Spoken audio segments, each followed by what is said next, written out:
In 1803, Lewis's wilderness on my way to go expedition meet up with proposal Lewis. was approved I by Congress. departed in May He had from the idea Virginia since to Pittsburgh on a specially designed keelboat and accompanied he sent by me a letter Pier, asking which me is a if I small would be river boat with co-captain my with him. and I with said my yes, of Newfoundland course. seaman. I and sent a him my party of reply 11 on July hands. 29th. Among these men, The was a expedition slave was named known York. as the I'd known him Court since Discovery. childhood and decided to take him along the expedition to help.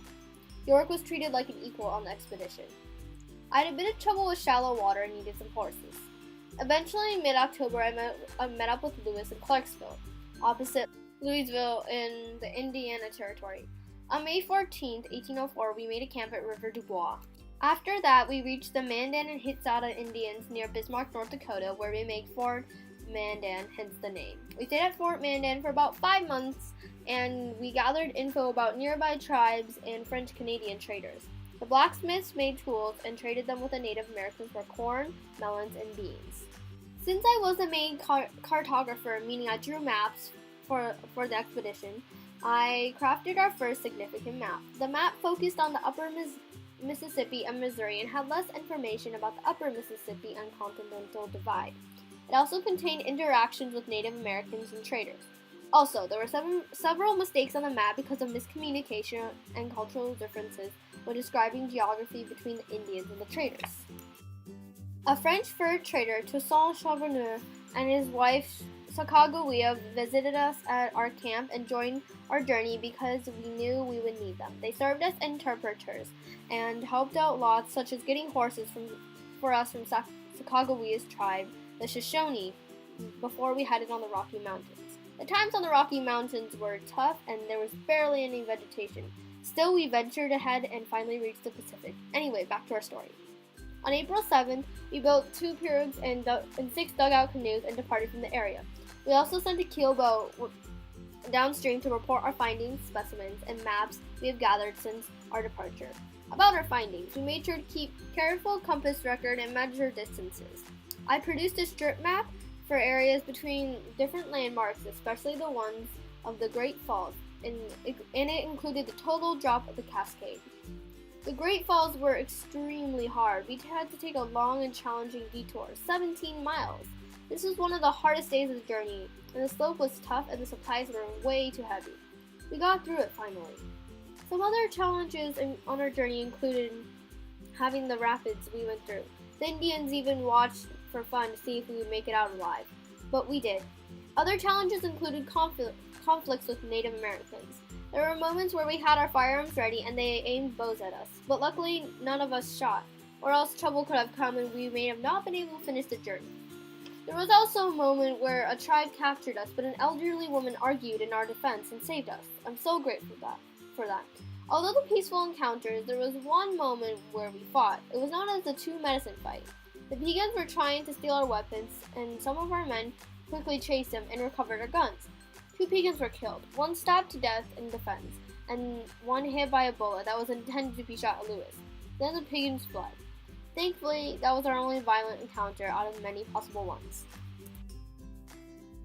We reached Oregon in November 1805. We were so relieved to be there. Then, for the first time in U.S. history, women and slaves were allowed to vote on where we would stay. We built a fort called Fort Clatsop, where we spent 4 very rainy months of winter until March, which it was time to go back to the U.S.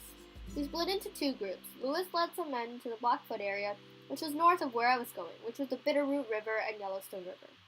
Sacagawea had a son named Jean-Baptiste, which I nicknamed Pomp. I loved him. I named a rock formation after this guy, which was called Pompey's Tower. It's near today's Billings, Montana. A carving saying W. Clark, July 25th, 1806, was often found wherever I traveled. It obviously changed by the day.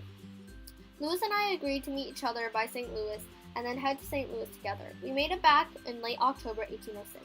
We led a cavalcade over to the Native American tribes to tell them that the land they lived on belonged to the U.S. We loaded up on plants, seeds, bird skins, and animal skeletons, and furs that had not been ruined. We also brought my map to guide ourselves. Speaking of my map, as we continued along our journey, I made edits to the map and changed it so it was more accurate. To help us in the future of the U.S. westward expansion, it includes zoological specimens and native botanical and potential mineral deposits. I stopped by Louisville to visit my dear Judy on my way to Washington, D.C. I finally reached D.C. in mid-January 1807 to receive my rewards for successfully completing this expedition. I also received double the salary in the Corps, totaling to $1,228. I also received some land. Lewis received the same. And I also received a warrant for $1,600 and a double appointment as Brigadier General of Militia and Superintendent of Indian Affairs for the territory of Upper Louisiana. I married Julia Hancock on January 5, 1808. We had a son named Meriwether Lewis Clark, in honor of Lewis. In the summer, I became a business partner of the Missouri Fur Company. They planned to send militia units, hunters, and boatsmen up the Missouri River to develop the American fur trading industry. On October 11th, I was informed of Lewis's death. This was a terrible loss. I went to Washington, D.C. to visit the mourning with Jefferson and Lewis family members. Lewis was a kind, strong, and faithful companion. After Lewis died in 1809, all the responsibility of organizing, editing, and publishing our journals and the scientific discoveries was left to me. As you know, my grammar skills weren't too good due to my lack of education, so I convinced Nicholas Biddle to undertake this task. The journals were published in 1814 along with my map as a supplement. In 1813, I became the governor of the Missouri Territory until I was made a state.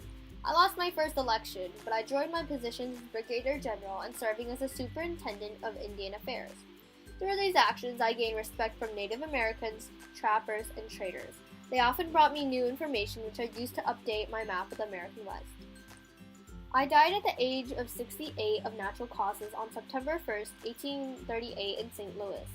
My life was quite an adventure, and I hope you enjoy the story of my life. Best, William Clark.